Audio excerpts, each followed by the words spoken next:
성경 말씀 마태복음 5장 38절부터 42절까지 말씀을 제가 봉독합니다. 38절부터 봉독하겠습니다.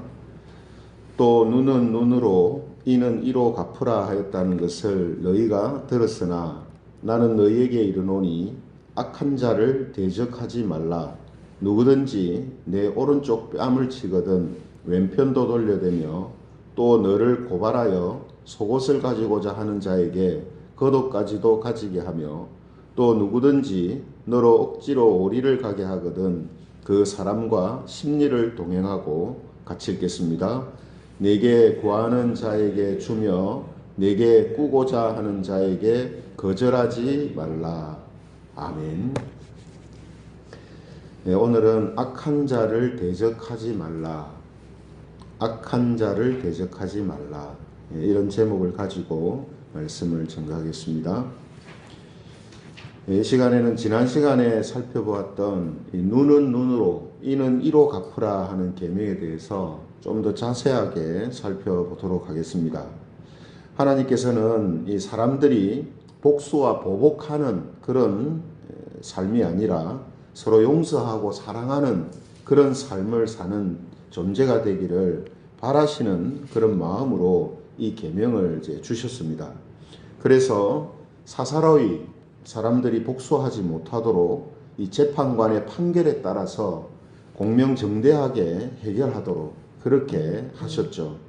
이를 통해서 사람들이 쉽게 사람을 상해하고 죽이는 일들도 막으시는 이런 일을 위해서 이러한 율법과 계명을 주셨다라는 것이죠. 그런데 예수님 당시에 이 서기관들과 바리새인들은 이 계명에서 재판관의 판결에 따라 처리한다 하는 이 가장 중요한 내용을 삭제하고 자기가 당한 대로만 갚으면 율법을 지키는 것처럼 왜곡함으로 인해서 백성들이 개인적으로 복수와 보복하는 것을 정당화하게 됐고 또 그것을 오히려 장려하게 되는 이런 부작용을 시키게 되었죠. 그래서 예수님께서는 이 계명을 주신 하나님의 뜻은 39절의 말씀처럼 악한 자를 대적하지 말라 하는 것이다 라고 우리에게 말씀해 주고 있습니다. 그리고 나서 이후에 몇 가지 실제적인 예를 통해서 악한 자를 대적하지 않는 삶이란 어떤 것인가 하는 것을 세밀하게 가르쳐 주시는 내용이 오늘 우리가 읽었던 이 본문에 나오는 내용입니다.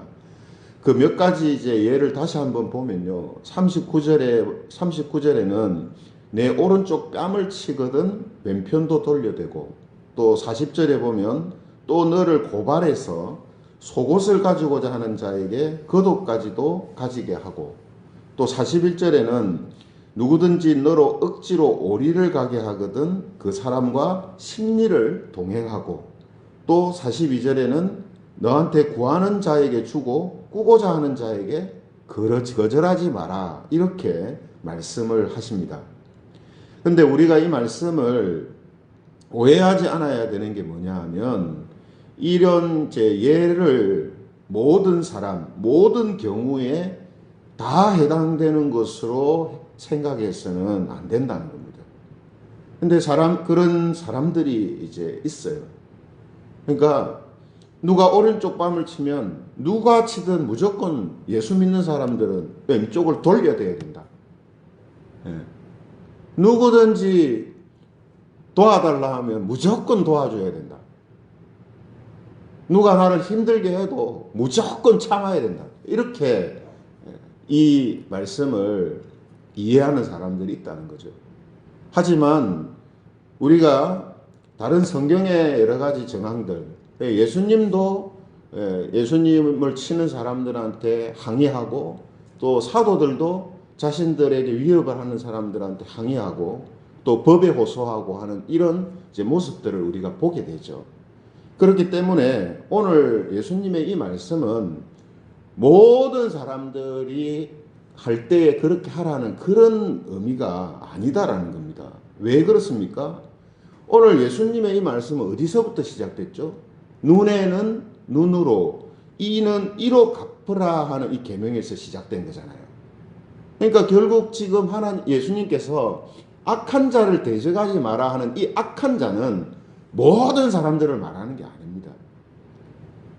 그러니까 자기 자신에게 개인적으로 모욕을 주고 위해를 가하고 모함을 하고 이렇게 하는 그 사람들을 말하는 거예요. 특정한 사람들.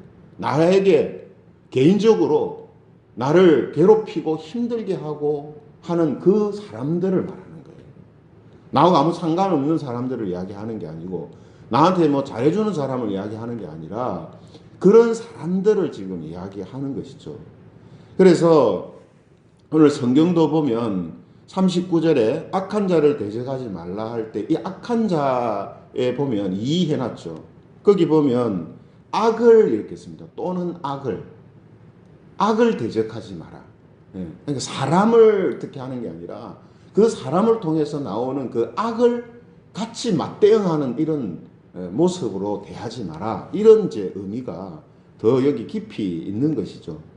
그래서 나를 모욕하고 미워하고 모함하고 또 심지어는 법으로 고발을 해가지고 나를 힘들게 하는 그런 사람들까지도 그 사람들에 대해서 우리의 마음과 태도가 어떠해야 하는가 하는 것을 가르쳐 주시기 위해서 하시는 말씀이고 그래서 드는 실제적인 예다 이 말이에요.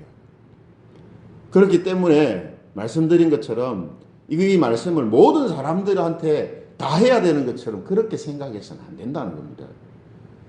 그러니까 우리가 종종 예전에 그런 말을 하는 경우를 보았지 않습니까? 그죠? 예수 믿는 사람 무조건 참아야 된다. 예? 예수님 믿는 사람들은 뭐 도와달라 그 사람이 어떤 사람이든 무조건 도와줘야 된다. 그렇게 생각을 했었던 적이 있거든요. 그런데 지금도 그렇게 생각한다는 거죠. 그러나 오늘 성경의 다른 부분들을 볼 때에도 그것은 바른 해석이 아니고요. 바른 이해가 아닙니다. 그렇죠? 특별히 오늘 이 말씀은 특정한 지금 사람들에 대하여서 이 계명을 가지고 지금 예수님이 이제 말씀하시기 때문에 더더욱 그건 아니죠. 그러므로 오늘 예수님이 우리에게 하시는 오늘 이 본문의 말씀은 모든 사람과 모든 경우에 지켜야 하는 행동 지침이 아니라 자신에게 개인적으로 악하게 대하는 사람들에 대한 우리의 마음과 태도가 복수와 보복이 아니라 용서와 사랑이어야 한다 하는 것을 말씀하시는 것입니다. 네. 이런 의미에서 우리는 우리 자신을 반성하고 또 점검해야 하는 거죠. 어떻게 합니까? 우리는 나를 모욕하고 모함하는 사람들을 어떻게 생각하고 있는가? 예? 나의 자존심을 상하게 하고 나를 사람들 앞에서 수치스럽게 하고 나를 뒤에서 모함하고 아닌 이야기들을 퍼뜨려서 나를 힘들게 하고 심지어는 법적으로 나를 고발해가지고 하는 이런 경우 어떻게 해야 되는가? 또 42절에 보면 그렇게 했던 사람이 자기가 힘드니까 도와달라고 하고 구워달라고 할 때 우리는 어떻게 해야 되는가? 또 나는 어떻게 대하고 있는가? 그죠? 이걸 이제 우리가 생각을 해봐야 되는 것입니다. 만약 우리 마음속에 나도 똑같이 갚아주려는 생각, 기회만 오면 복수하려고 하는 마음, 내가 힘만 있어봐라 나중에 가만 안 둔다. 또 그런 사람이 나에게 도움을 요청할 때 네가 나한테 어떻게 했는데 나한테 도와달라 하나? 나 못 도와준다. 아주 실제적인 거죠. 실제적인 거. 그죠? 왜 살다 보면 이런 사람들을 만나게 되고 그죠? 접하게 되잖아요. 내가 말하고 내가 한 거 아닌데도 내가 그렇게 한 것처럼 막 뒤에서 소문을 내서 나를 괜히 이상한 사람 만드는 그런 사람도 있고, 괜시리 나를 미워하고 싫어해서, 그죠? 나한테 함부로 대하는 사람도 있고. 그러면 아주, 예? 우리가 그런 부분에 있어서 자존심 상하고 수치감을 느끼고 화가 나고 하잖아요. 그럴 때 우리의 마음이 그 사람들을 어떻게 생각하고 어떻게 대하는가. 아주 실제적인 겁니다.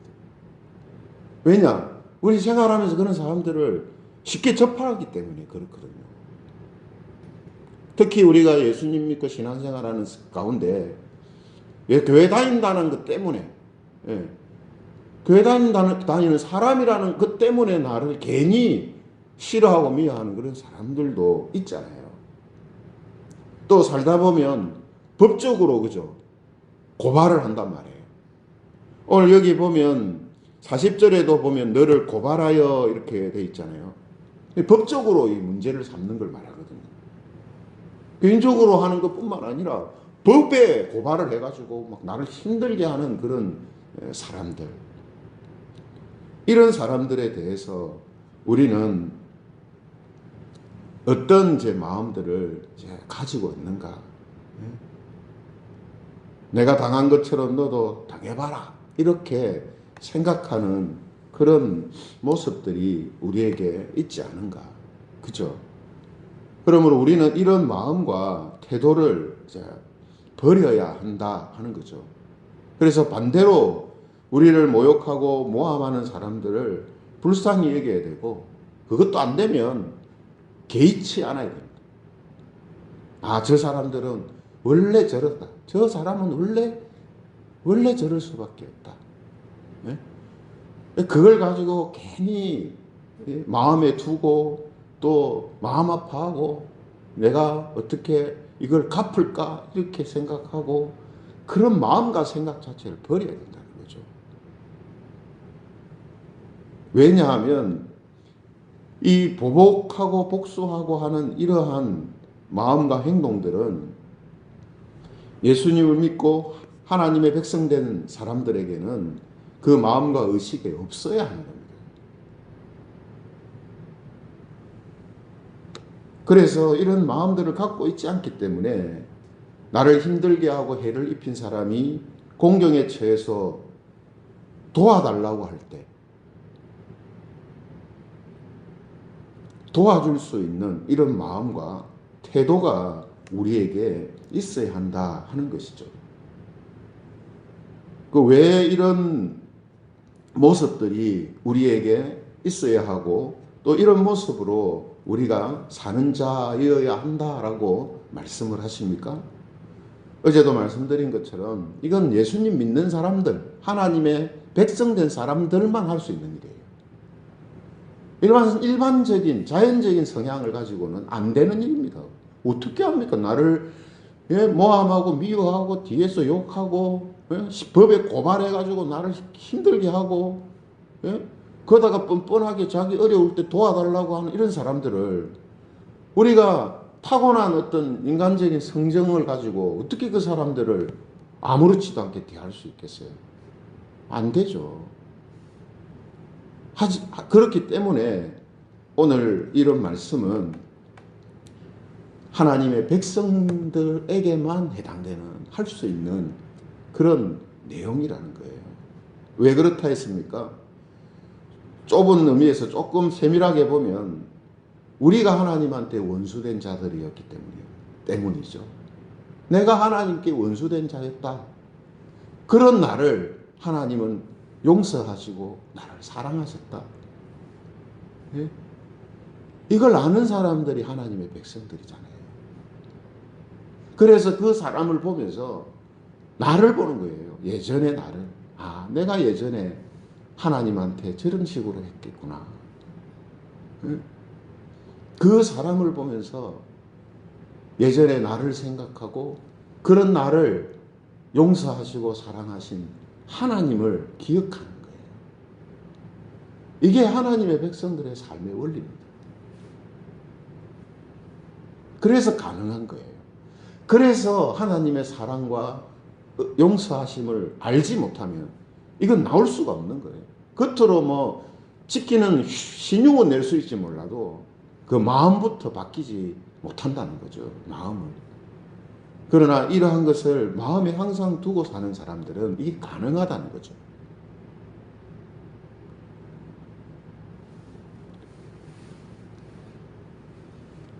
로마서 5장 10절에 보면 이런 의미에서 우리에게 이런 말씀을 합니다. 로마서 5장 10절.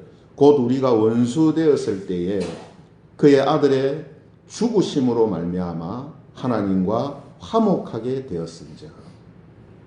하나님과 우리가 원수가 되었었다. 근데 그 원수된 원수짓을 하는 나를 위해서 하나님의 아들 그분이 죽으심을 통해서 하나님과 화목해 되는 일이 일어났다.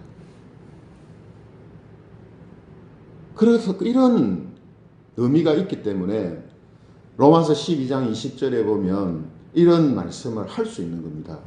로마서 12장 20절에 보면 네 원수가 줄이거든 먹이고 목마르거든 마시게 하라. 예? 이게 가능한 거예요. 이걸 우리에게 말씀을 하시는 겁니다. 그죠? 그러므로 오늘 율법에, 그죠? 율법의 이 넓은 의미에서의 율법의 기능, 하나님께서 율법을 통해서 우리에게 원하시는 그 모습이 어떤 것입니까? 이 안에 복음이 있다 있지 않습니까? 그죠? 율법 안에 복음의 정신이 들어가 있어요.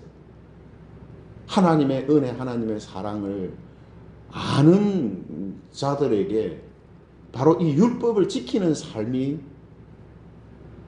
가능할 수 있구나 하는 것을 우리에게 보여주고 있다는 거죠. 그러므로 우리가 이 악한 자를 대적하지 말라 하는 이 계명뿐만 아니라 율법의 모든 것들을 외면적인 표면적인 의미만 아니라 하나님께서 원하시는 그러한 모습으로 우리가 사는 사람들이 되기 위해서는 우리의 이 옛사람, 십자가에서 예수님과 함께 못 박아 죽었다는 이 사실을 우리 매일매일 기억해요. 매일매일. 그런 사람을 보면서, 나를 힘들게 하는 그 사람을 보면서, 아, 이런 사람들에 대해서 대항하고 이런 사람들에게 복수하고 하는 옛사람, 그 옛사람은 십자가에서 죽었다. 예? 하나님을 대적하고 하나님께 원수짓을 했던 옛사람은 예수님의 십자가와 함께 내가 죽었다. 그죠? 그리고 이제는 예수 그리스도의 사랑으로 살며 모든 원수 갚음은 하나님께 맡긴 자로 사는 자가 되었다 하는 이 사실을 우리가 믿고 받아들여야 합니다. 언제요? 예수님 믿을 때 한 번만요? 아니요. 매일매일 삶 속에서 이런 사람들이 내 주변에서 있을 때 그들을 보면서 그걸 생각해야 한단 말이죠. 이게 안 된다는 거죠. 이게 지금 신앙생활하는 교인들에게 이게 안 돼요. 잘. 그러니까 자기한테 좀 위해를 가하고 하는 사람들은 막 덮갚아 주려고 하는. 세상 사람은 똑같은 마음을 가져요. 그 왜 그렇습니까? 십자가가 그 마음속에 실종되어 있기 때문에. 신앙생활은 하는데 그 마음속에 예수 그리스도로 사는 삶이 그에게 결핍되어 있기 때문에. 그러니까 오늘 이런 말씀들과 다른 옛 사람의 본성을 가지고 사는, 근데 그것이 잘못된 것인지도 모르고 살아가는 이런 현상들이 일어나는 거죠. 그렇죠? 우리가 산상수훈을 지금 계속해서 특히 이제 율법과 관련된 부분을 살펴보고 있습니다만 계속해서 마음 한쪽 구석에 생각나는 것이, 아, 정말 지금 우리한테 필요한 말씀이구나. 정말 한국 교회에 필요한 말씀이구나. 왜 그렇습니까? 한국 교회와 교인들이 정말 세상 사람들 수준, 그 수준밖에 못 사니까 교회가 사람들에게 늘 공격의 대상이고 불신의 대상이고, 그죠? 마음이 참 아프지 않습니까? 어제 한 경기도 교회에서 확진자가 많이 나왔다 하는 보도가 나오면 사람들이 참 안 됐다, 어쩌다 그랬을까, 이런 일이 없어야 되는데, 이렇게 반응해야 되는데 댓글을 보면 전부 공격입니다. 교회가 자기들만 생각한다, 기도해서 그러면 낫게 해라, 전부 다 공격적인 댓글밖에 없습니다. 물론 세상이 교회에 대해서 호의적일 때는 없었습니다. 그러나 지금처럼 이렇게 한국 교회에 대해서 사람들이 부정적인 마음들을 가지고 있었을 때가 언제였나 생각해 보면 정말로 지금 심각한 위기다라고 말할 수 있거든요. 그래서 정말 마음이 아픈 겁니다. 마음이 아프고, 앞으로 어떻게 될까, 한국 교회가. 이런 걱정들이 있는 거예요.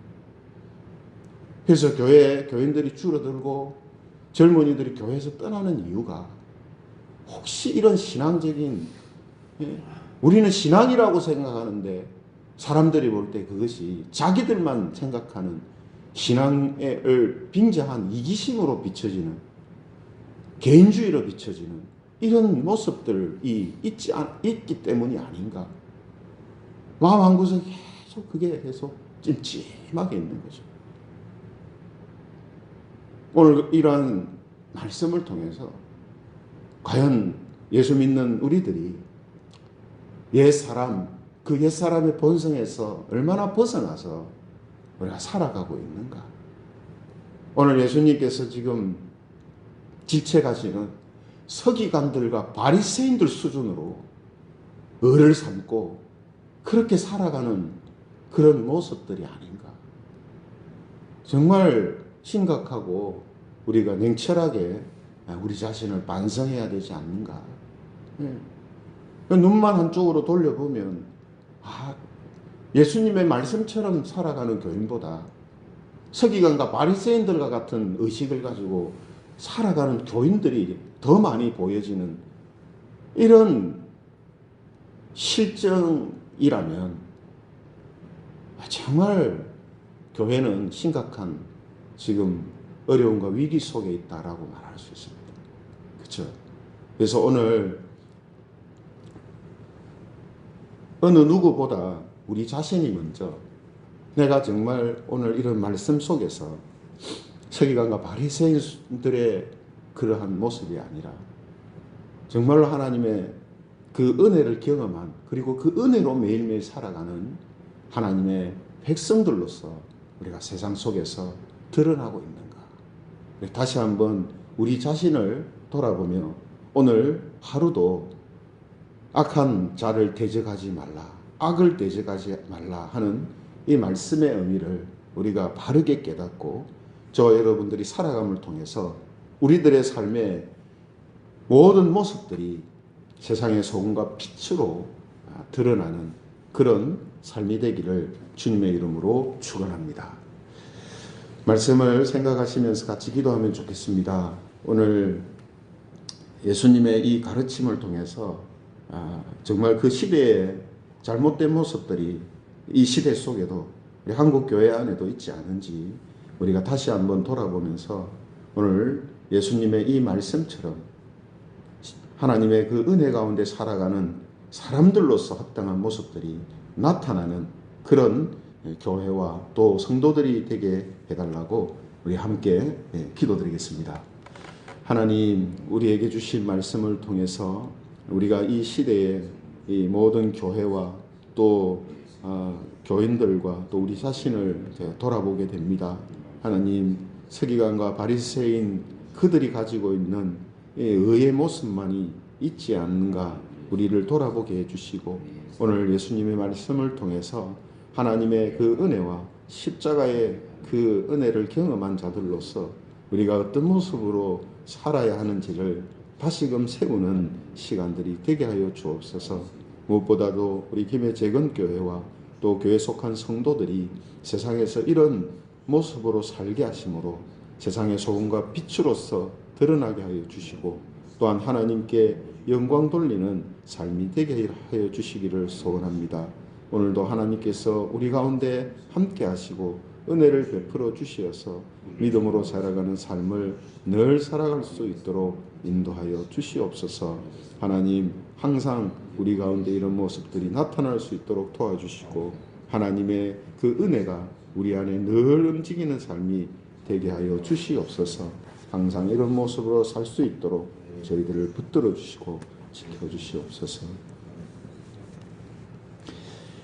우리 작년 1부에 51세에서 64세까지 작년 1부의 부흥과 성장을 위해서 또 속해 있는 성도들을 위해서 그 가정을 위해서 기도해 주시고요. 우리 목회자들을 위해서 함께 기도드리겠습니다. 하나님 아버지, 우리 작년 1부의 부흥과 또 성장을 위해서 기도드립니다.